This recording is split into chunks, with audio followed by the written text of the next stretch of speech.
Okay. Hello, everyone. Tonight's episode is titled Time is Born Out of Space. And so, Mr. Within would be looking into a very interesting notion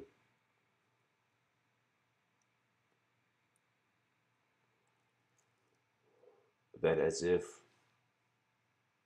if time comes across as a way the universe is working, as a kind of law of design of how change occurs,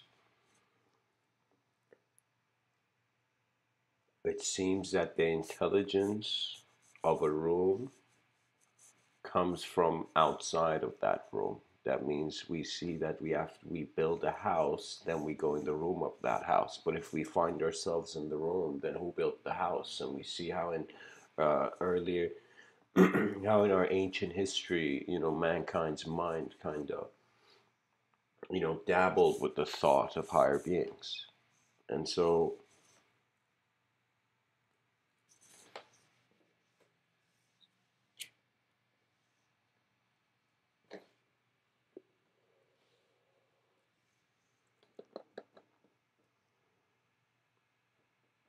in an empty room, furniture is put. In a space of no meaning seems to be put into this room. This pattern of energetic design and intelligence that we, the human species, find ourselves, we can say it came out of nothing. And that would be a sort of, kind of fallacy, I believe, academically, if you look at it. But my personal notion is that if we consider reality to be multidimensional, as if we see two sides of a coin, we see two sides of a world.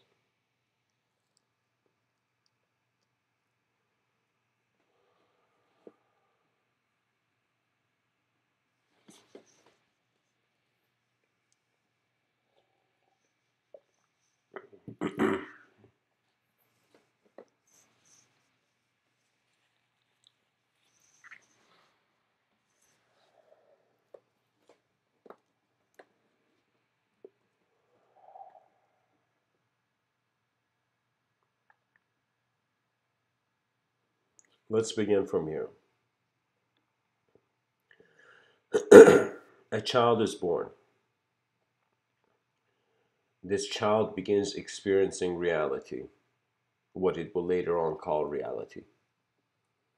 It recognizes that based on what is exposed to it, different modes of being real are being suggested to the mind of the child. That means, in some sense, regardless of what age one is, we're in a world where there's many different aged people. We're in a world where it's not just one color, there's many colors in it. You see? And these many colors in one world begin suggesting that in some sense they are the same light being, you know?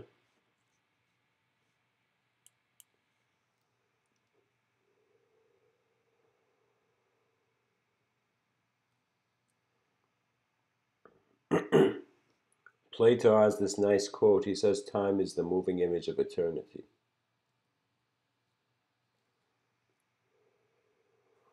Just a second, guys. I gotta change the music in the back. I listen to music on headphones when I get these talks. Okay. This song is called Nomad Weep. Okay.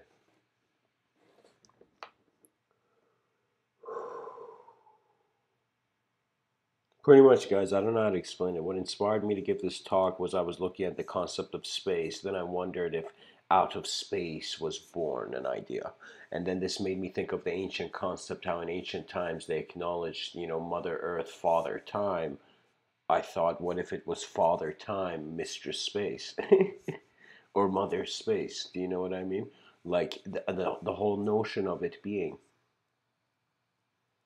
that as if matter cannot exist alone if it is in a changing reality. There has to be a space where something's broken in and something's fixed in. I find today's society and civilization is all everybody's trying to, they want space, but they don't understand what that implies, because there's two sorts of space. There's sort of physical space. Let's say somebody wants to go into a mansion. That's your physical space changing. But then it's all about inner space. Your inner space is how your thoughts present themselves as a manifest self-aware moment. I say thoughts because Western culture has been blindfolded by the concept of a thought. Because we have individualized abstraction, not realizing in doing so we might have, like, we invented the technology of language. I consider language technology, but in doing so many unspeakable dimensions were also, like, restricted.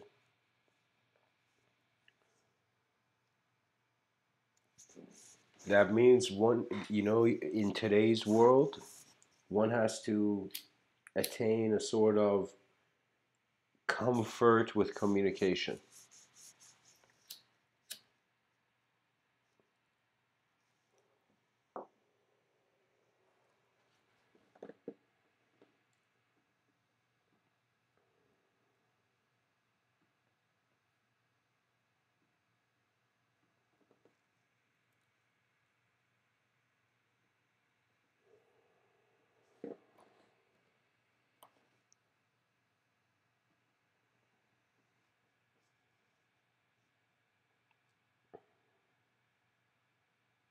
I want you to visualize two rooms beside one another, and they're connected by a door.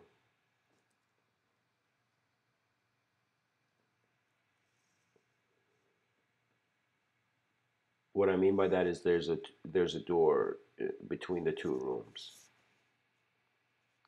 Now, some people, let's say the room is dark. Let's make this an interesting kind of thought experiment.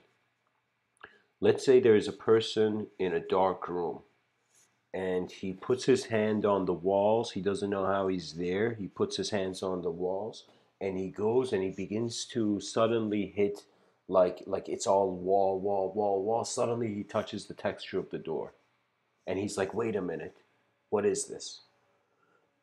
And the person, let's say, doesn't remember anything, so he just gets a very strange feeling, as if he looked everywhere and it was just wall, and now he's found something like a door. Now the person doesn't know how the door opens, you know let's just say, for the sake of this thought experiment, the person doesn't know how the door opens, so he looks around and suddenly finds the doorknob. He looks at the doorknob, and he moves around and he sees it moves, and then he moves it and he sees it's like it's a part of the wall that moves. Just follow the thought experiment. So this person, let's say, suddenly he either finds the key or the door opens for him, and he enters another room, and that room is filled with light or whatever, and comes back to the same room, same dark room, but he's no longer the same dark person because he's seen a new reality. Do you see?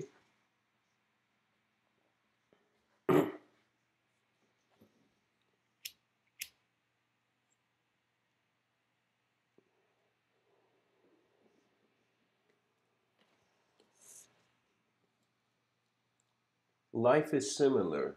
We open our eyes on a rock in the middle of nowhere. We look at its history and we see billions of years ago we didn't exist. We see humanity, our species seems to be young in regards to the scale of the universe.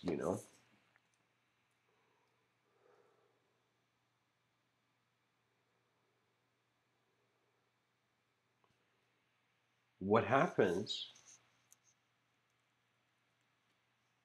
is that you kind of see like this world isn't as advanced as it claims to be.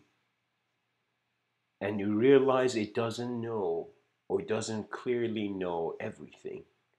When you realize a civilization in its perfection, evolutionary perfection process, suddenly reaches a point where a generation of beings are born just looking around and being like, what is this? Right? We eventually see it's the story that life tells the child, and the child tells him or herself, that suggests the outcome of humanity. That suggests your karmic destiny. The story you tell yourself, your free will makes decisions based on stories, based on a sort of dialogue process. The mystics of ancient Vedic times, they became the silence that witnessed the automatic dialogue. They became so still and silent in the cave. I don't want to claim past life memories, but I have a sort of visual for this. That, there's a sort of, how can I tell you, in complete stillness and silence, it's as if the person who was trying to pray to speak to God and have his prayers answered, and the person who was trying to meditate to listen to God,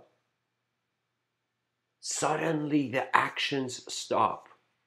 I find that true enlightenment occurs in a sense, in a way where, let's say, an enlightening revelation, let's say like this, occurs when the meaning of your world stops. It does, by stopping doesn't mean it becomes empty. It doesn't mean you got to go be a nihilist, agnostic, atheist just because somebody brought idea structures of ideas. I see atheists, like, just like how we see religious inquisition kill like people, scientists back in the day. We're now seeing scientists intellectually killing you know the theists of today. And it's I don't know what to say about it, but that's not what I was talking about, to be honest. Where I was kind of going was that the person in the dark room comes back and reaches a point where either the collective has to shift into a new reality, do you see? Or just the previous reality must be broken. I remember I was seeing this anime called Steins Gate. Somebody suggested it to me. And when I was seeing it, it's like it's about this like mad scientist wannabe guy, you know, I've seen only a few episodes, but he wants to go against establishment. So all those people in the world who have a rebellious urge, okay, that's one route where you want to break the system and hope a better one just comes. But you got to see that the system is there to govern the people. So if the people behave differently, the system has to behave differently because the system doesn't have a purpose. Do you see? It's as if, like in ancient times, leadership only came into being when peacefulness was like some disharmony came into the situation. It's all about reality management and how you separate your realities and your relationship with time and your relationship with space and your relationship with space-time, or however advanced you want to see the idea. For me, I realized a lot of my very sophisticated, like I call them hyperstructures on reality, like these kind of like models of ways I kind of saw things happening on the planet, they became empty. There came this huge stop. And in that stop, in that yogic silence in the cave, the way I remember is that in that silence, you begin to, it's like your physical body stops doing anything aside from breathing. And then you are like this consciousness, not in your body, watching your mind, thoughts generate. It's very fascinating. A lot of our species right now thinks they are their thoughts, but you can actually watch thoughts. You can watch it like a movie. Believe it or not, if you just sit still and silent, the mind is very interesting. It's like the remote control of the mind seems to be based on a bit of analysis, but a bit of emotional inner direction. So sometimes a person's emotions are to their allegiances, and their allegiances are to their truths. So a person, it's fair to say, a person in civilization will be as true to himself, you know, or as true to society as that person is being true to themselves.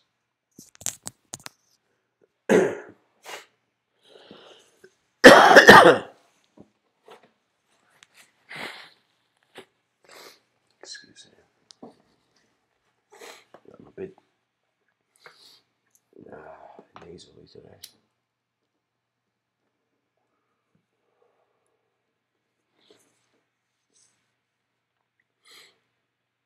You know, it's a fascinating thing. Life changes, you know, before you can believe in it. And in doing so, just leaves you in a sort of astonishment, as if we're like waiting for that movie scene that's coming up that's never coming up. Do you see? That means either our minds are in another dimension, functioning based on the subtler laws of another dimension, you know, another, whatever you want to call it, you know, range of energy intensity or whatever, you know, or in some sense, the mind is like a weapon. It's weapon for an unknown free will. Knowledge is the weapon of the unknown, which can also mean that there are some beings who use other dimensions for their own war. Do you see? We can say that if when we look at every other animal, like every other creature on this planet, we see that when we give them freedom of space, they live better. You know, you put a cheetah in a cage, that cheetah is no longer going to be the same cheetah that it was in the wild. So our relationship with our environment is very crucial because we have a challenge a lot of the other animals on this planet don't. We have the challenge of unnatural environments as well. And unnatural environments are, in some sense, they come down to the misaligned um, duplications of nature. So it's as if some person's naturally inspired to be unnatural. I don't know how to say it like that, but how to say it any other way. But it's more like a lot of the things, it's as if the mind is so able that, like, if I say the word apple, you can visualize it. So when somebody says the word God, what do you visualize? And you see what comes up is a concept or a story, but then the symbol is left for your coloring, for how much you choose to color something with meaning. And so wisdom commands that you color things with the meaning you attain in your direct experiences, not even indirect experiences. So, for example, one can say, Mr. Within talking about meditation, this is an indirect experience compared to you actually going and sitting for 20 minutes in your life and just wondering. Your mind is a very interesting thing because if you think you are your mind, you can't control it. It controls you. But if you see you are not your mind, you are this ultimate observer that's just witnessing within, and it's prior to movement, and prior to movement, there is no thought. It's as if once you know, Mr. Within calls this, like I call this, how you tap into uh, the silence of existence, the stillness of existence. It's how you enter the void of stillness and silence. And it's very beautiful because you just become an ever presence. So what I mean by you becoming an ever presence, that's the term I use to suggest you become an ever present witness. You become the witness of time and space, and hence you are no longer trapped in the realities of your previous definition.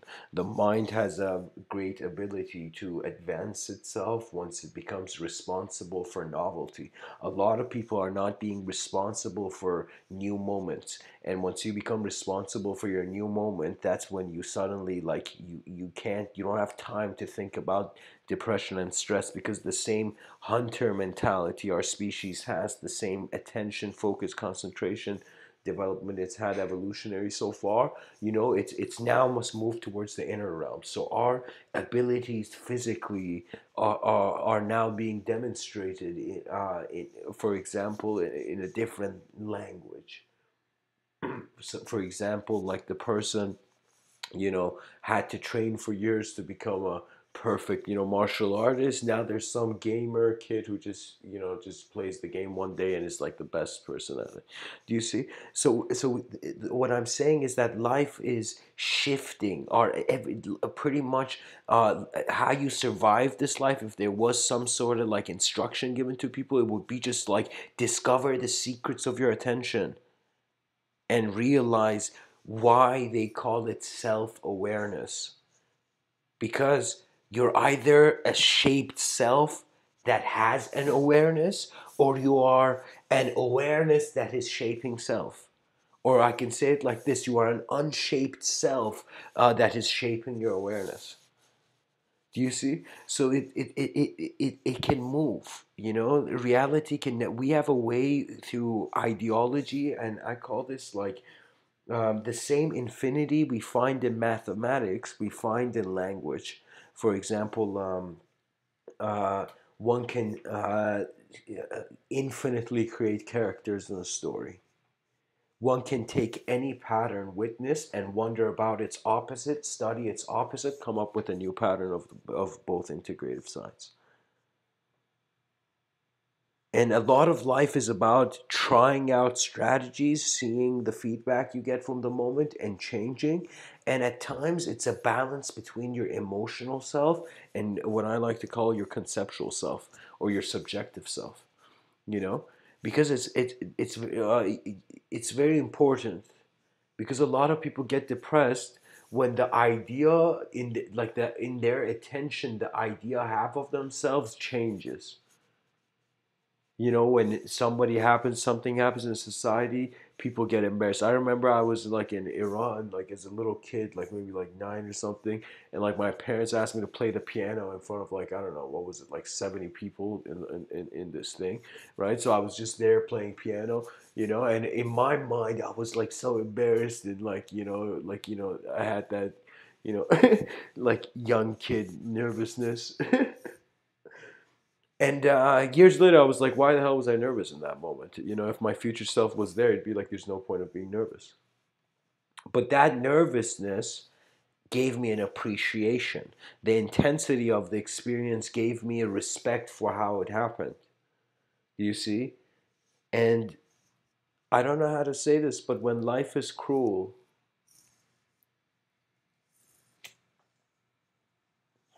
all you can do is be nice to it until it gets it, you know?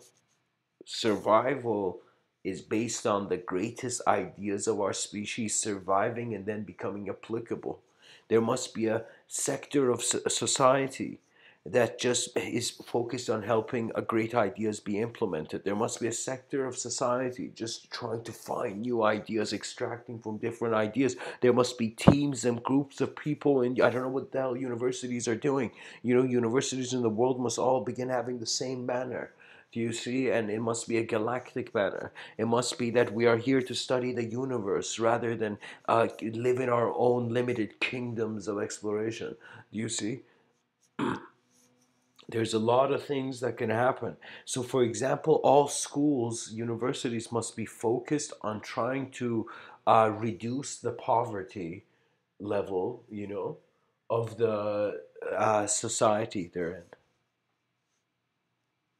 I had this theory. I mean, I said that, said it to someone, but nobody like kind of agreed. Maybe like this idea can echo from here. But I said that schools should pay kids, and kids will always stay in school. It's like they ask the kid, like, did you graduate? And the kid's like, yeah, but I'm still in school. And he's like, why? It's like, because they're paying me, man.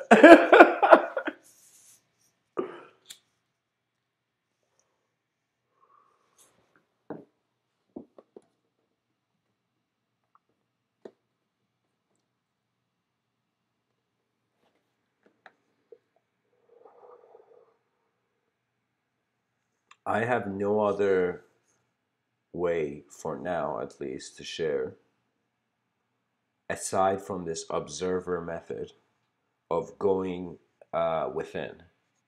And the reason is because if one wants to sincerely take enlightenment, like to appreciate the idea, well, first you got to understand the value of that idea. For many people, the value is superstitious.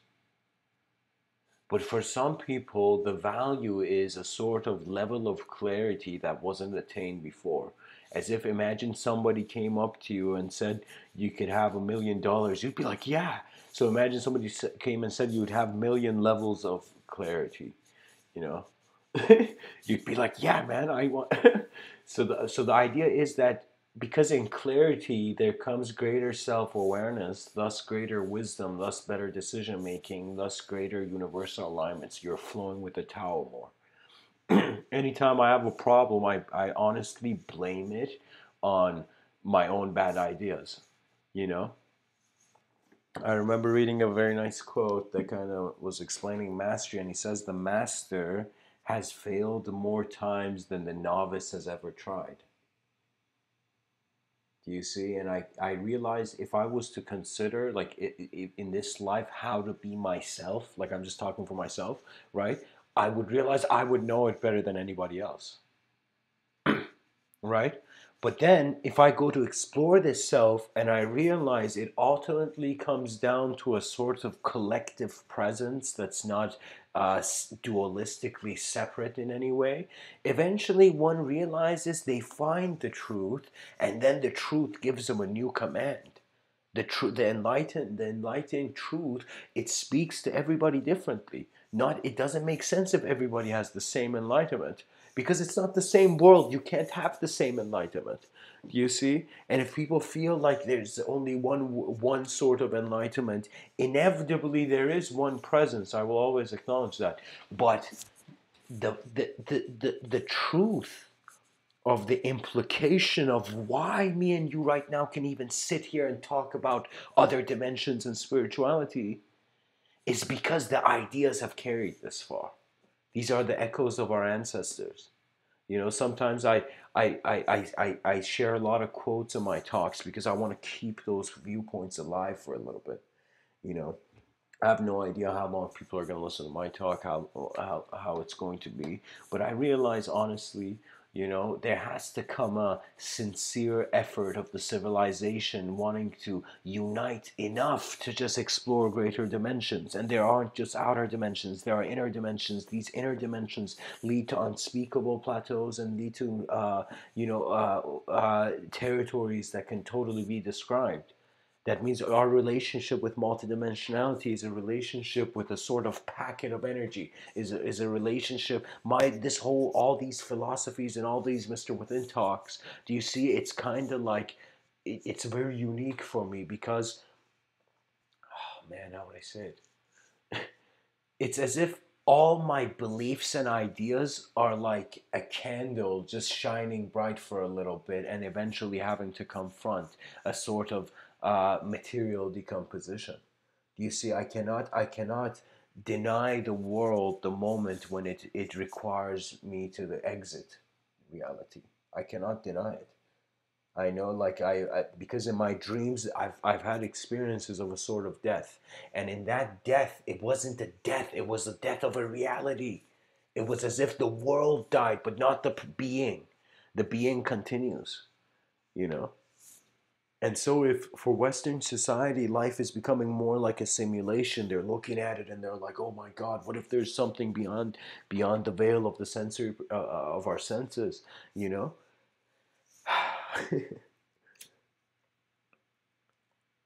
For me, the only thing that would kind of like I'm kind of striving for, I have no idea how the universe, if even this world wants this, you know.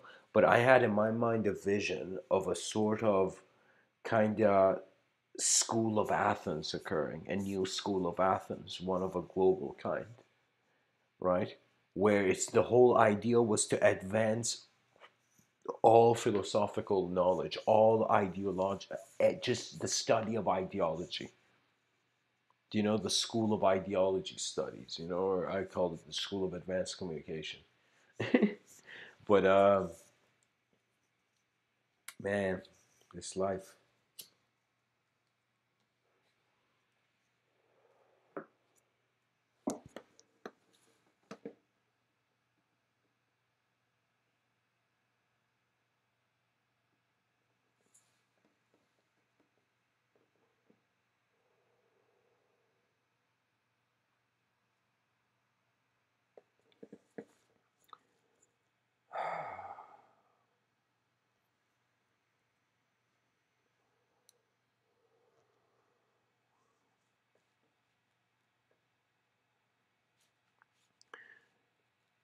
In ancient Vedic times, a young man hears that there's a human being who is enlightened in a village nearby. This young man quickly runs. He quickly runs to see who this enlightened guy. He goes and he sees. They tell him his house, and he goes to the guy's house. This is back in the day, guys, like thousands of years ago. You know.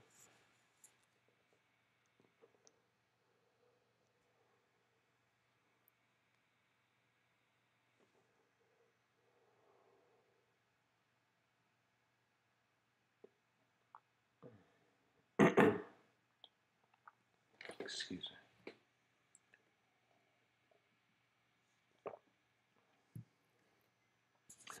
The kid gets there. He sees there's a guy sitting on his porch. This enlightened guy, so-called enlightened guy, he's just sitting on his porch, on a mat. The kid goes up to the guy and says, "Are you Mr. Enlightenment?"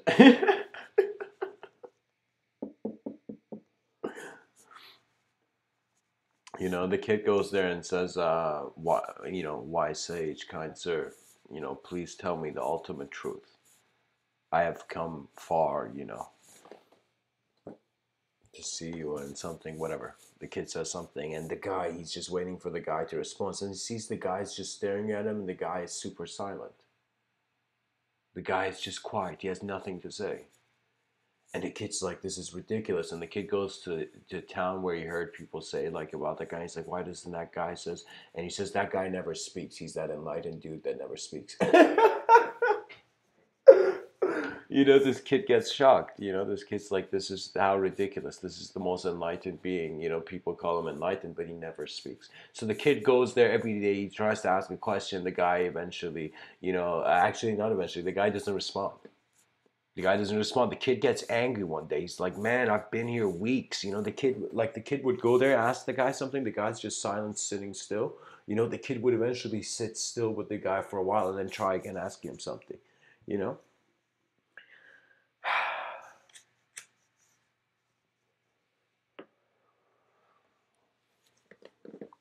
Eventually the kid gets angry and says, what is this? You're wasting my time. And the kid leaves. The kid leaves and he's completely leaving.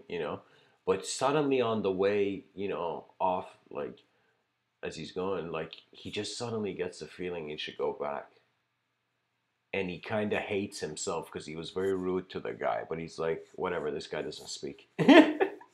The kid goes back. The kid gets this intuitive calling, kind of like some inner command within him that says go back. So the kid goes back, right? And when the kid goes back, right when he gets to the porch, the wise man just stands up, looks at him, and says, why this ceaseless coming and going? You know? And the wise man asks the kid kindly to sit down, and they both go into their meditation, samadhi states. And the kid understands. The kid understands why this ceaseless coming and going. When you try to figure things out too much, when you make life only an intellectual game, you feel like you're missing out on its beauty. That's my biggest fear for atheism. That it's missing out on a sort of beauty of self-transformation. Because regardless of what people do, we can just see it. People in the West can claim they're atheists as much as they like, but I have this thought that just I live in Canada at the moment, and people in America and Canada, I like, and European culture too. Honestly, they can't say they're atheists because everybody's ego is trying to be their god. There's a strange greed in society when survival values come in. People suddenly become like hunters battling for the same prey. And this is natural, this isn't our evolutionary thing. But I find it to be a strange sort of performance. It suggests a lack of wisdom, just like how they say you don't have enough calcium in your body, like you get these white spots on your nails, you know? Similarly, when I see there is still an animalistic greed in a species that has received the spark, you know,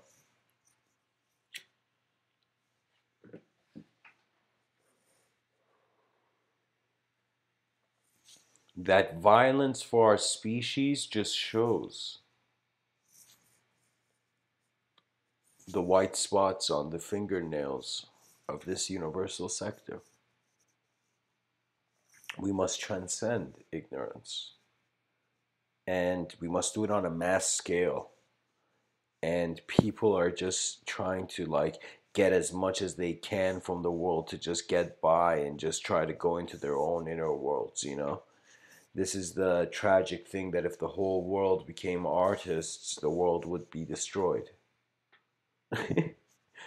And the reason is because for an artist, the concept of sacrifice is very equal to the concept of revelation.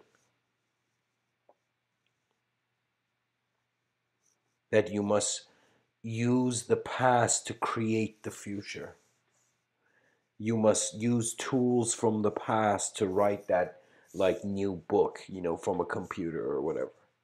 So we are constantly using patterns in the past, like sticks of the caveman had or the rocks the caveman had, to try to spark a fire of some sorts. And while all this is going on in our evolutionary scheme, we find ourselves having to abide by systems outside of ourself that we're dependent on our survival. When I look at other animals in the thing in nature, I realize as if like, whoa, they don't have the same self-awareness humans do, because humans have this added dimension of behavior and attitude and speech. They say that something separates animals from humans is that humans are aware of their mortality. A lot of animals are just spontaneous nature's movement in the moment, you know? And this is, I'm not saying like they're not like in, I'm not saying like a person can't incarnate into an animal. I'm saying that person can incarnate into an animal until that person realizes they were never an animal. Do you see?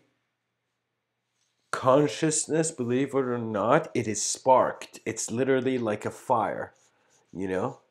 It's sparked into existence. It's sparked with a sort of mutual concentration from two separate dimensions. And these are occurring on such a subtle level that we cannot even see these dimensions, but they're occurring. And the knowledge of them comes from a sort of over. So let me say it like this, as if like in a very modern way of saying this, if all life is a simulation, all of it is being simulated from the same source, right? So when a being realizes that the source of their intelligence is in the unknown, it's not in their sphere of knowledge, then they wonder what they can do. This is a sort of high level kind of philosophical depression. You're philosophizing in such a macrocosmic scale that you can't see any further. And so you wonder, what does man do?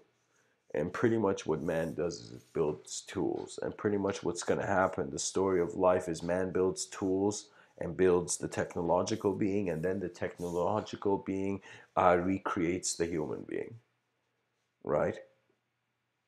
So as if, imagine in the future we create such an advanced technology that not only we just have a realization that consciousness is occurring in a different dimension than the body, but one that has simultaneous access to this dimension, kind of like an onion style multidimensionality, where there's the intelligence of a bigger layer, you know, of a sphere of dimension holding a, you know, smaller sphere of dimension in it. As if, imagine our planet is inside another planet, and it has to abide by that planet's rules, right? So for me, this is the thing. This is my theory that life, for me, it seems that the only design that God has truly revealed macrocosmically seems to be spherical, right? It's as if there's a sort of blueprint we can see all around the universe, and it's these tiny spheres, or at least that's how our eyes perceive it, right? Because who can say what energy looks like? But in actuality, though,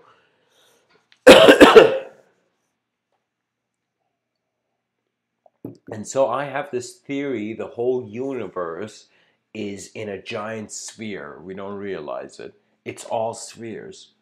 This is my theory. God likes spheres. And we are as if God's eye. Seriously, we're like God's eye, where as if like there is we are not only seeing reality, but our thoughts are also interpreting what is being seen.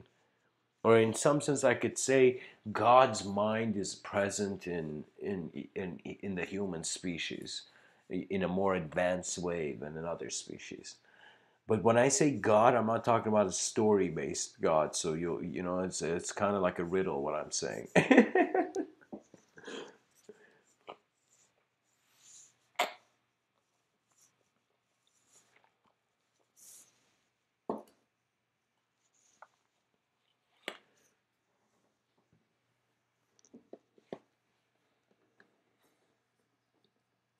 By the way, guys, while I give these talks, feel free to ask anything or bring anything up. You know, the point of these live streams are these are like co-creative moments and whatnot. You know?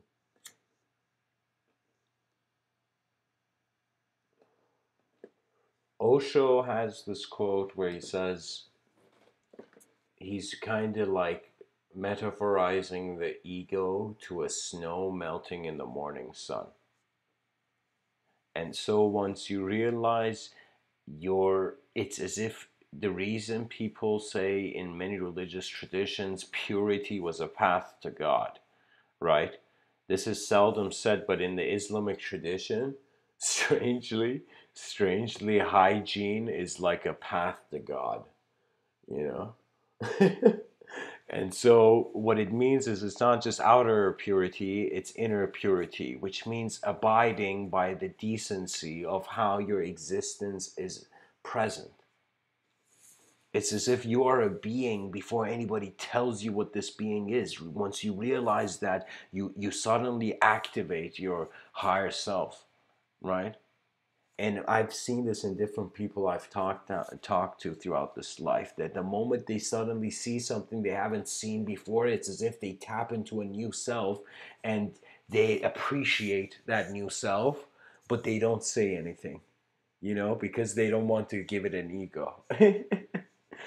It's kind of funny, you know. I don't know how to explain that, but like, um, in, for example, Buddhism, there was the concept of bodhisattva and the concept of Buddhas.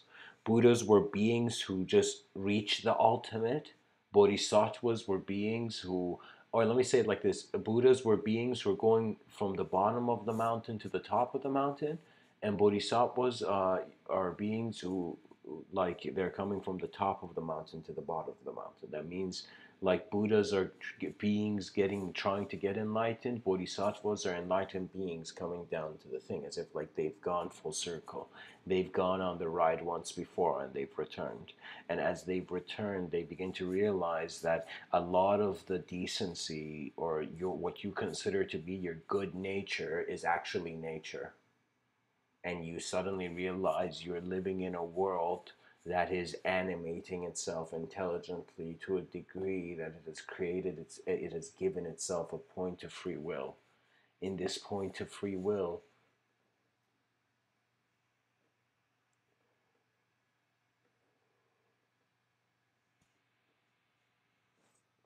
The brush of matter is in the hand of consciousness in the canvas of space. Time is born out of space because time, there needs to be space first. Do you see? And then there needs to be time in that space. The secrets of the gods are actually in how deeply we comprehend the notion of space and its implication to where thoughts occur and where matter occurs.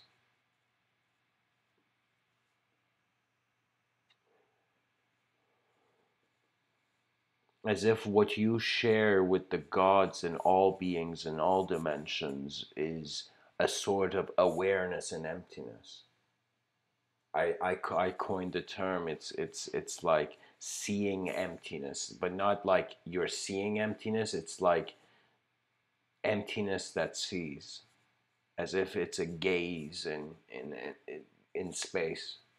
And our eyes are a sort of space for whatever they should light up, whatever your attention is like a spotlight. It is opening up realms. And once you understand the power of concentration, concentration at its purest state is in some sense the ego's wings into the ultimate. You focus on the nature of one part of the simulation, you see a glitch, you keep focusing on the glitch, and suddenly you begin to see the glitch is not from outside, it is from inside. You begin to look at the glitch from the inside, you begin to look at the inside glitch, and you suddenly see, oh my God, there is nothing that was there before. This is why I have a very interesting, I had a conversation with the person wasn't a friend, he was just a person. I was at this like party, you know, we were all sitting down, you know, with drinks and whatnot, and this person suddenly out of nowhere tells the crowd he has 5 personalities.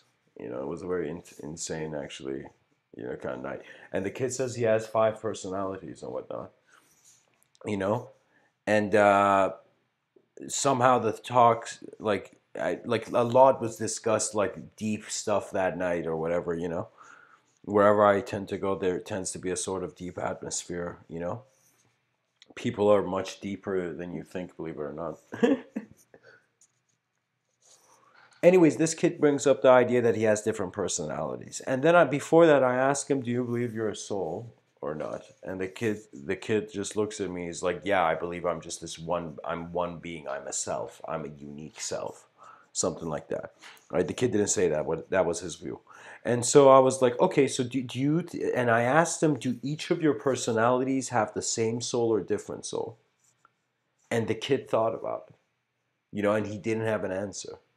And I realized that was the moment where I realized, because he was thinking to give an answer, he was also creating those personalities. Do you see? And so it was where I respect. I didn't invalidate or say anything to the kid. You know, I just asked him that question. Later on, I thought, like, what was the right thing I could have said, or what was something interesting I could have said there. You know, helpful. And I thought about, you know, a point that I want to make now, that it's a sort of like that person who thinks they have different like senses of self. You know, that kid I saw, it was like, honestly, it was like the whole crowd freaked out of it. But anyways, the whole idea of that was, if that kid has different ideas of himself, different senses, like every person has the memories of who they were when they were like 10 years old, right? Do we say that person, that's a different personality of the person? You know, we don't make that claim, but every person has an ability to consider different senses of their self, right? So this person was considering that in these 5 different individual personalities, it was him. It was as if like 5 different versions of him, right? That's how I was acknowledging. But then I had this, like I told you, I didn't tell this kid that, but I had this thought later on that I'm like, okay, so let's think about it. If there are 5 selves that are being one self, okay, so one guy thinks he's 5 selves, right? And then each of those selves are changing. They can't be a static shape, because a self is not a single thing. It's a changing thing. You know, who you are is not who you were like 10 years ago. Do you see? So your sense of self changes. So inevitably, we see these five different senses of self. What they have in common is change. And so we see, and that singular self that's creating all those selves, what it has in common is change. And so ultimately, it's all one changing moment where self awareness in that moment is shaping that relationship.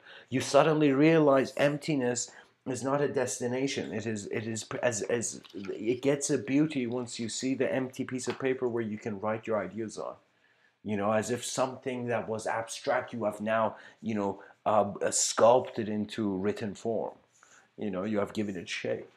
This is why I have a sort of language. As much as I say there's a war of language, and I'm kind of like, I talk about the language threshold and all that, right? But I have a sort of reverence and beauty for it, because civilization is a story of lost technologies, and we got to be careful and be wise at what technologies to maintain and what technologies not to maintain, and how these technologies will integrate, and what mind and judgment is going to consider the decisions that are going to evolve this. And we realize it has to come from the wisdom that is in the overall background of the whole global culture, and that wisdom must be amplified. And for now, wisdom lives on through stories.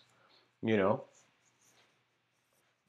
Do you know how many nomads' minds religion evolved conceptually and philosophically? Like back in the time, back in the day, like it was some next mind blowing like metaphysics back in the day. The concepts of that were found in religion, right? The average person, what is he doing? Like he's like herding sheep, and then suddenly somebody comes to him and says there's a God. Like it's like that person's mind could be blown at that moment. It could be like, oh my God.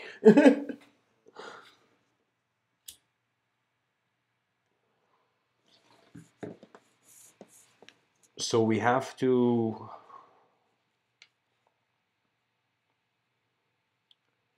wield the hammer of our soul's judgment on the surface of novelty. You got to learn to dance with the new. And then you suddenly have a sort of appreciation and a sort of acknowledgement of your past and your future. Because the past and the future, for me, they come across as possibilities and probabilities. And then these possibilities and probabilities, eventually, based on the speed of how my eyes are going, it comes to fruition. You know, for example, you see a person you like, you go talk to them.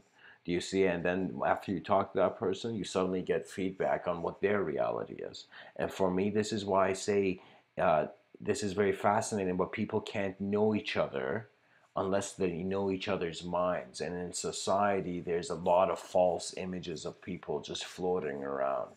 You know, because of again, you know group group culture, or community culture, or however people want to call it.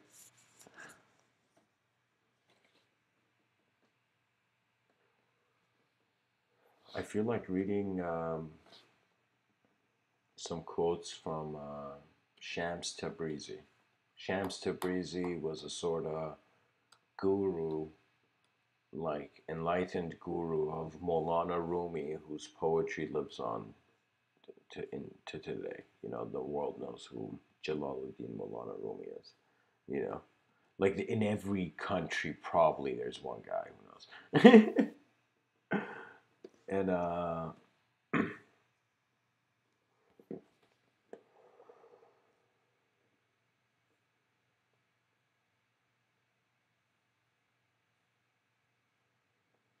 Shams Tabrizi, this ancient sage, tells us, instead of resisting to changes, surrender. Let life be with you, not against you. If you think my life will be upside down, don't worry. How do you know down is not better than upside?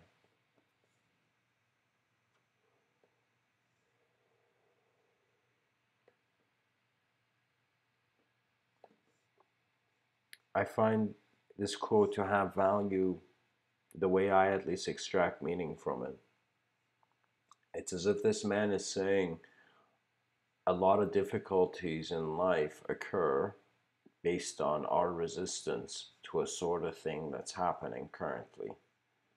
And our resistance implies a sort of inner world that we have to deal with. And that inner world, how we deal with it is that we gotta have a sort of wisdom of direct confrontation, because if we do not, we will not clearly see. So if you have a problem in your life, first figure out the source of that problem. When you look at the source of that problem, you realize how the problem's designed, and then you can just find a different design. You can find the solution to it very easily once you dismantle the problem. So the big thing is, first go see what the problem is, then go handle it. As you study the problem, you begin to see the problem's answer comes from a greater perspective. It's never comes from the same level of reality, same shape, same story. Like if I tell you a certain story and the character is in a certain problem in that story, I gotta legit rewrite a totally different letters to that story to have a different possibility. So a lot of people who think they're stuck in your life don't believe your own storytelling abilities. Because sometimes you're an incredible storyteller, but you're telling a story to yourself that is not helping the moment. And what helps the moment is to just like how you go on your browser and you refresh it, you press Control R on your keyboard, you know. Similarly, just refresh your moment, come to novelty, because every morning you're training. Like this is how you're designed. We're designed to forget and remember. We're designed to wake up to a new day. And the only reason we can call it a new day is because we don't remember all the details from yesterday, you know? And so a lot of people who are happy and astonished, a lot of children, the reason they're joyful is because their memory has not been shaped too much yet. You know, and when the memory is not shaped, the child is just embracing new designs, therefore being fascinated by the new. But the way society is built, unfortunately, by the age 50, you won't be fascinated by something new, you know, unless it totally changes your physical life, you know, because we get convinced by ideology. You know, Terence McKenna, this speaker, he says, I've uploaded some of his talks on my channel, you know, in the bonus area. But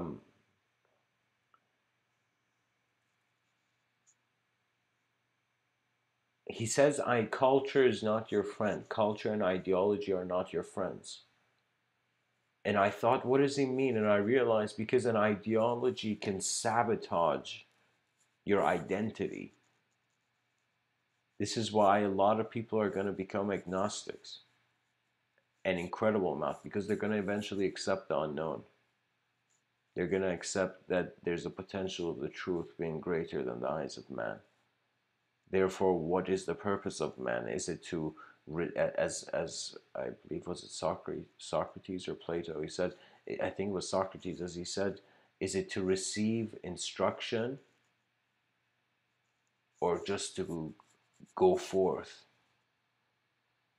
What is the purpose of an infinitesimal design that to us is all reality?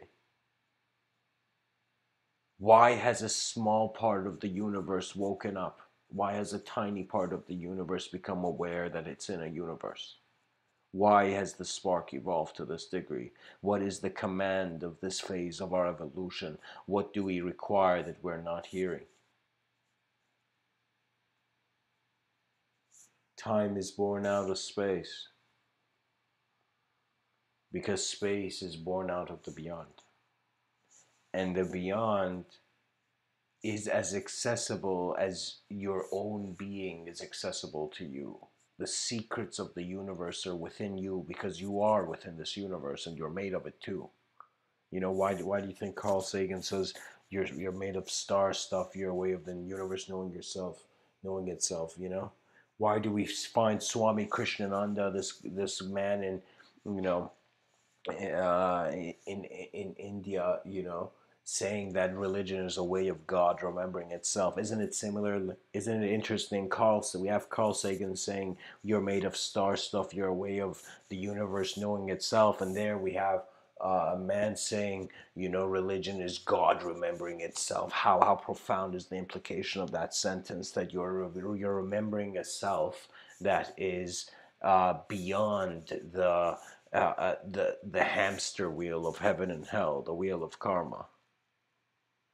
When will the ultimate peace be found, and where is it found?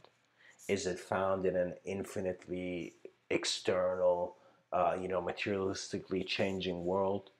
Or is it found in an infinitely internal, abstract world? Where is it found? And eventually will come down to the whole moment. Because if you want a truth, you don't want the truth just to be verbal.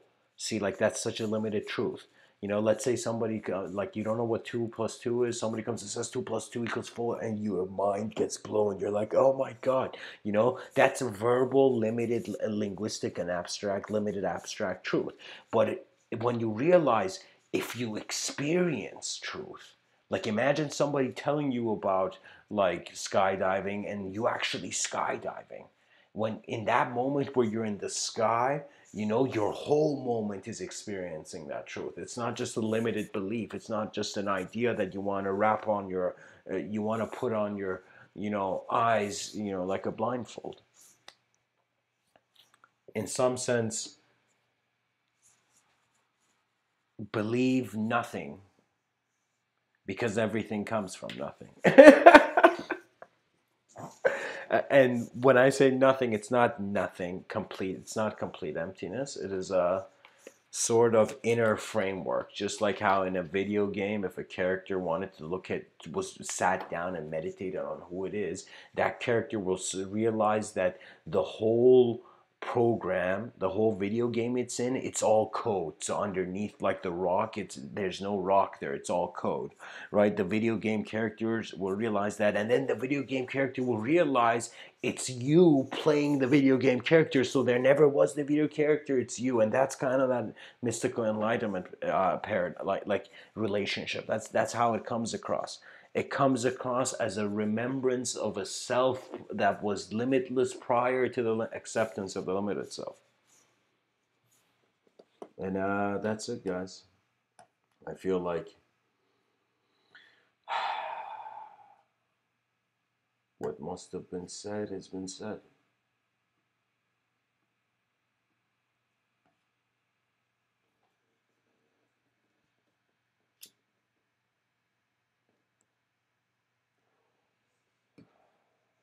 I hope this talk has served you. I don't know who you are listening, but I consider you as a member of the species, and I consider and I trust that you trust yourself enough to uh, live for the advancement of humanity. Because why else are we here? Why else are we entertaining the science project? Because there is a better possibility. Because there is a better way we can do things that we're not seeing, and there is always a better way. There is always a better way.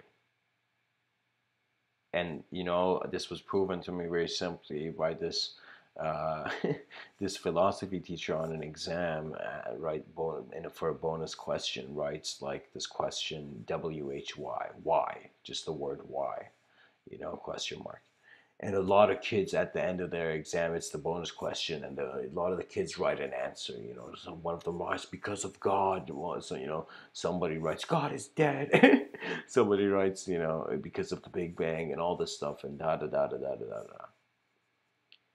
The next day or whenever, like the teacher comes and says, all right, kids, and all the kids listen. He's like, your exam results are back, and the teacher gives the papers to the kids, and one of the kids suddenly asks the teacher, did anybody get the bonus question right? And the kid says one, you know. And so people are looking around and they say, "Oh," and I don't know. The teacher points out one kid, and they can't. The kids, all the other kids are looking at this one kid. So, what was your answer? And the kid says, "My answer was why not?" Question mark. And so that's the thing, guys. When you see there is a possibility for the why question being there, you also see there's in as much of a allowance for the why not question to be there. So if the world is going the wrong way, that means it can 100% also go the wrong way. Why not? Why not? Why not 8 billion beings just kind of like have a new multidimensionally profound appreciation for the reality they're in so they can manage it more, because science is all about creating dimensions out of nothing. What is mathematics? What is the number system? That is a sort of dimensional separation of equal value, but in a sort of numeric sequence. It's a sequencing of dimensions. One dimension, then there's two dimensions, then there's three dimensions, then there's four. Do you see what I mean? It's a sort of putting dimensions out of nowhere kind of deal. Anyways,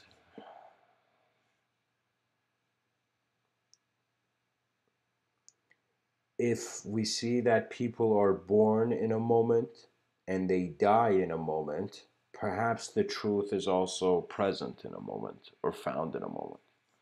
Much blessings and all.